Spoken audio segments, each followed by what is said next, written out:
They went dead quiet. My parents didn't whisper it, they shouted it. Take that costume off. You're embarrassing us. My own father pointing at me like I was trash. My mother laughing, saying, You? Military? Stop pretending before people think you're crazy. I stood there in the uniform I earned with broken bones and blood, while the neighbors stared like I was some delusional liar. But just as my mom said, a real officer wouldn't even look at you. The ground began to shake. A SEAL helicopter ripped through the sky and landed in our street. 10 operators stepped out. And then the SEAL Admiral, my Admiral, walked straight toward me. And what he did next made everyone, including my parents, shut their mouths forever. Before I show you how it all unfolded, please like this video, subscribe, and comment where you're watching from. It truly supports this channel. You want to know what real pain feels like? It's standing in your childhood driveway, wearing the uniform you bled for, while your own parents treat you like you're playing dress-up. It's having your mother laugh in your face when you try to share your accomplishments. It's watching your father shake his head in disgust every time you mention your career. But let me tell you about Lieutenant Commander Alara Hayes. That's me. And the story I'm about to tell you will make you understand what it means to have your family crush your spirit for years, only to watch karma deliver the most brutal, beautiful justice you've ever witnessed. I was a highly decorated officer. The Navy didn't hand out my rank like Halloween candy. I earned every single stripe, every medal, every commendation through discipline that would break most people. I rose through the ranks faster than any female officer in my cohort. Not because I was lucky. Not because I had connections. Because I had something most people don't, the ability to endure pain and turn it into power. I had quiet strength. I never needed to announce my presence when I walked into a room. My reputation spoke first. I had a razor-sharp mind that could dissect complex military strategies while others were still trying to understand the basics. But you know what I also had? A wound so deep it almost destroyed me. The people I loved the most believed in me the least. Every phone call home was an exercise in humiliation. Every visit was a masterclass in how to make someone feel worthless. My own parents, the two people who were supposed to champion me, support me, believe in me, spent years systematically destroying every ounce of confidence I tried to build. They believed military life was too big for me. Can you imagine? Your own parents telling you that your dreams are beyond your reach. Not because they're protecting you from disappointment, but because they genuinely believe you're not capable of greatness. They believed I fabricated my accomplishments. Every promotion I earned, every mission I completed, every life I saved, they dismissed it all as lies. My mother would literally roll her eyes when I mentioned my work. My father would change the subject like I was boring him with made-up stories. They thought my uniforms were rented, not earned. My mother actually accused me of going to some costume shop and putting together a fake military outfit. She said this to my face. Her own daughter. The woman who spent 18 months in advanced tactical training, who survived interrogation resistance courses that left grown men crying, who earned the respect of some of the most elite soldiers in the world. But to them, I was just their disappointing daughter playing soldier. They told our extended family I worked as a receptionist on a base. Not as an officer. Not as a leader. As a receptionist. They reduced years of sacrifice, training, and achievement to answering phones and filing papers. They were so ashamed of who I really was that they had to invent a different version of me for family gatherings. They treated my rank as a joke. When I tried to explain my responsibilities, my father would literally laugh. Not a supportive laugh. A mocking laugh. The kind that says, "Stop pretending you matter." My mother would make comments like, "Oh, listen to our little general," with such venom in her voice that it felt like being stabbed. They refused to attend my commissioning ceremony. Let that sink in. Your daughter achieves something extraordinary, something that requires years of dedication and sacrifice, and you can't even show up. They said they were busy. They said it wasn't a big deal. They said I was making too much of a simple graduation. That day, watching other families cry with pride while I sat alone was one of the darkest moments of my life. I had earned the right to lead soldiers into battle. I had proven myself worthy of extraordinary responsibility, and my parents couldn't even pretend to care. They called my deployment stories drama for attention. When I tried to share what I'd experienced overseas, the missions that changed me, the moments where I had to make life or death decisions, they would shut me down. My mother would say, "There she goes again with her war stories." My father would walk out of the room. Every visit home ended in humiliation. I would arrive hoping this time would be different. This time they would see me. This time they would recognize what I had become. But it always ended the same way, with me feeling smaller than when I arrived. What they didn't know was that I was carrying a secret that would have shocked them into silence. I was a classified superior officer assigned to evaluate a SEAL admiral. Think about that. Their receptionist daughter was responsible for assessing one of the most elite military leaders in the world. My clearance level was higher than most people ever dream of achieving. My opinion shaped decisions that affected national security. But I couldn't tell them. Protocol forbade it.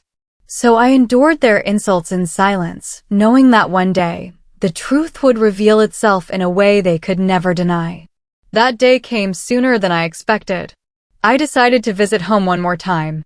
I wore my full dress uniform because I had just received another commendation, and foolishly, I thought maybe this time they would feel some pride. Maybe seeing me in my formal attire would trigger some parental instinct to celebrate their daughter's success. I was so wrong it's almost funny. I stood in our driveway, proud, hopeful, and completely unprepared for what was about to happen. The moment my parents saw me, they exploded with a fury that caught me off guard. "Take that ridiculous costume off," my mother screamed from the front door. Not, "Hello, sweetheart." Not, "How are you?" Just immediate, burning shame about my appearance. "You're embarrassing us in front of the neighbors," my father shouted, actually pointing at me like I was some kind of public disturbance. The neighbors were starting to notice. Mrs. Patterson from across the street stopped watering her flowers. The Johnson family slowed their evening walk. People were gathering on porches and looking out windows. "Stop pretending you're someone important," my mother continued, her voice carrying across the entire block. But then she said something that nearly broke me. She accused me of stealing military pins from a thrift store. My own mother. Looking at decorations I earned through blood, sweat, and sacrifice that she couldn't even imagine. Telling me I was a thief. Telling the whole neighborhood I was a fraud. My father joined in, saying I was mentally unstable. That I needed help. That normal people don't play soldier at my age. People were gathering now. Whispering. Staring. Pointing. I could see them judging me, wondering if my parents were right. Wondering if I really was some delusional woman wearing stolen military decorations. I stayed silent. Not because I was weak. Not because I couldn't defend myself. But because protocol forbade me from revealing my rank. I had to wait for the moment headquarters had arranged. And that moment was exactly 3 minutes away. In the distance, I heard it first. A low rumble that most people would dismiss as thunder. But I knew that sound. The sky began to tremble. The neighborhood slowly looked up. My parents continued their humiliation campaign, oblivious to what was approaching. Then the rumble became unmistakable. A massive Navy SEAL Black Hawk helicopter was descending into our suburban neighborhood. The rotor wash hit first. Dust exploded from every surface. Trees bent like they were in a hurricane. Windows rattled in their frames. Car alarms started going off. Neighbors screamed and ran inside. Dogs were barking. Children were crying. The helicopter touched down in the middle of our street. The silence that followed was deafening. 10 top-tier SEAL operators stepped out in perfect formation. These weren't regular soldiers. These were the elite of the elite. The kind of warriors most people only see in movies. Their presence transformed our quiet suburban street into something from a military operation. My parents' faces went pale. The color literally drained from their skin as they realized something far beyond their understanding was happening. Whispers rippled across the crowd of neighbors. People were coming back out of their houses, but keeping their distance. Cell phones appeared. People started recording. Then he emerged. The SEAL Admiral. Full dress uniform that looked like it was crafted by angels.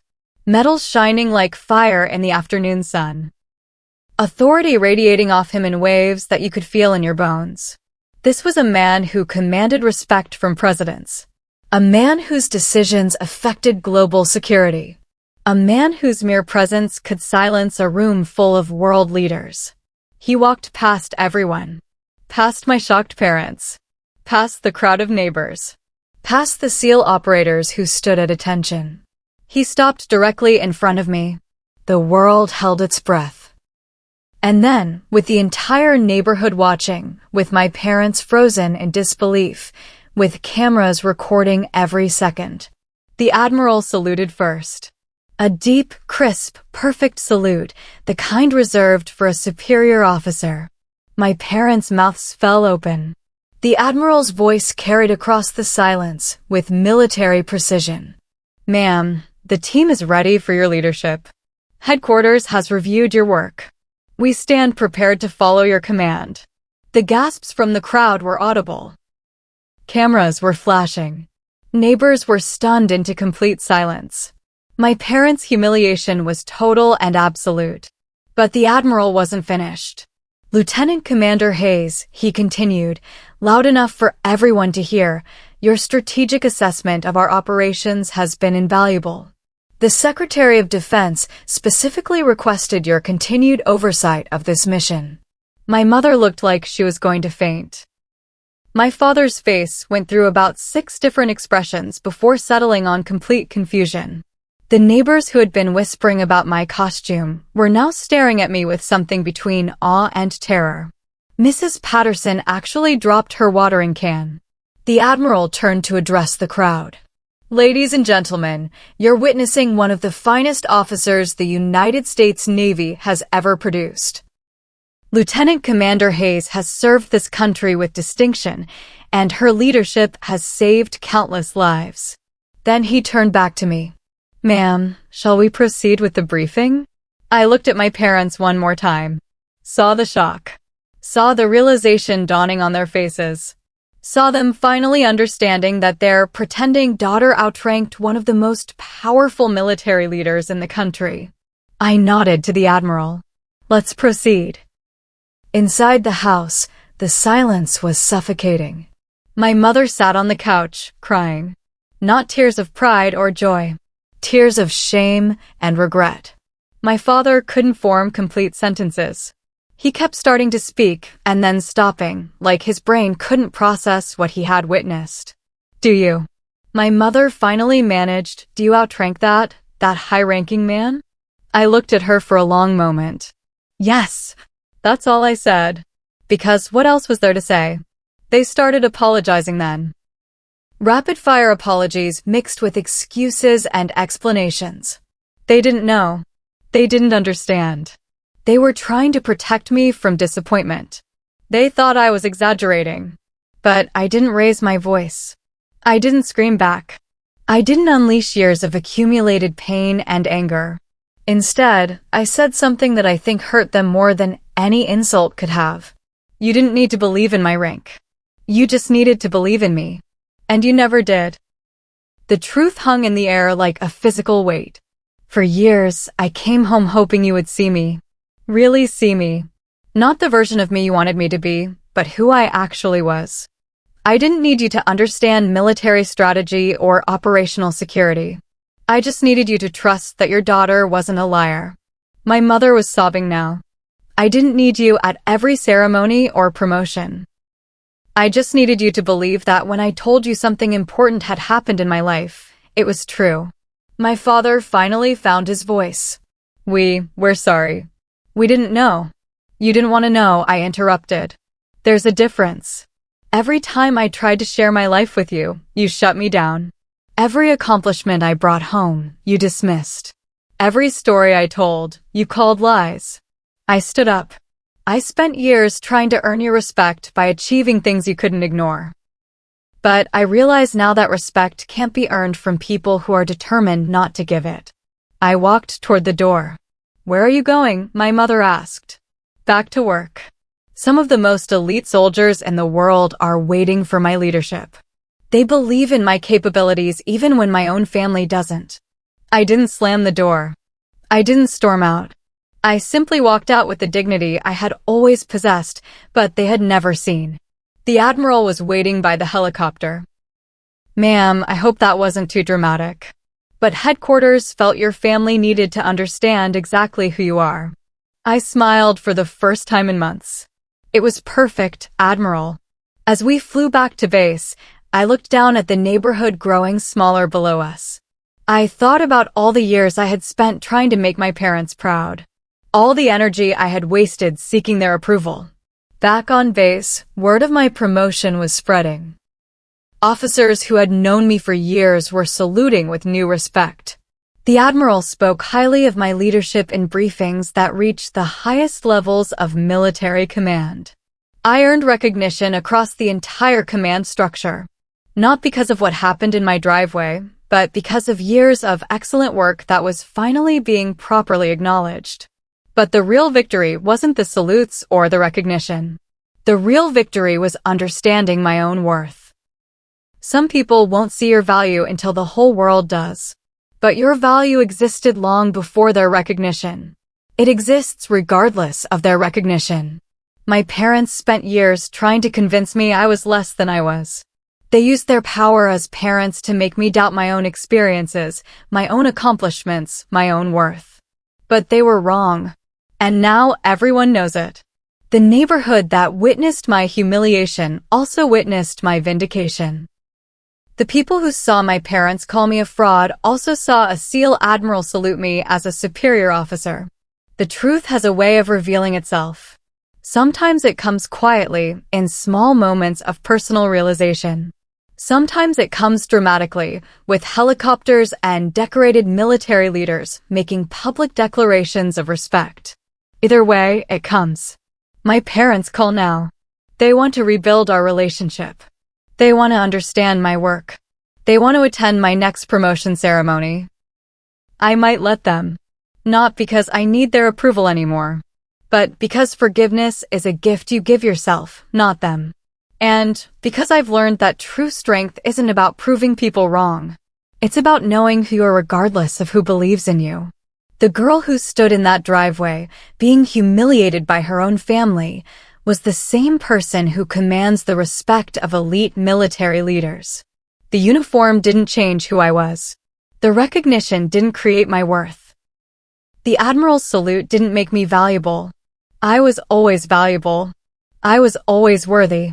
I was always enough. It just took a helicopter full of Navy SEALs to make some people finally see it. But I knew it all along. And that knowledge, that unshakable understanding of your own worth, that's the real victory. That's the real revenge. That's the real power. Your family might not see your greatness. Your friends might not understand your dreams. The world might dismiss your potential. But you know who you are. You know what you're capable of. You know your worth. And sometimes, if you're very lucky, the universe will send a helicopter to prove it to everyone else. But even if it doesn't, you're still exactly as valuable as you were before anyone else noticed. Remember that. Believe that. Live that truth. Because some people will spend their whole lives waiting for external validation to confirm their internal worth. Don't be one of those people. Be like Lieutenant Commander Alara Hayes. Know your value.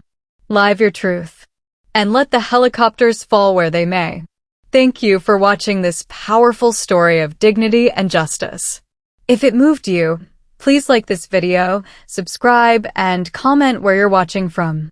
More inspiring stories are coming.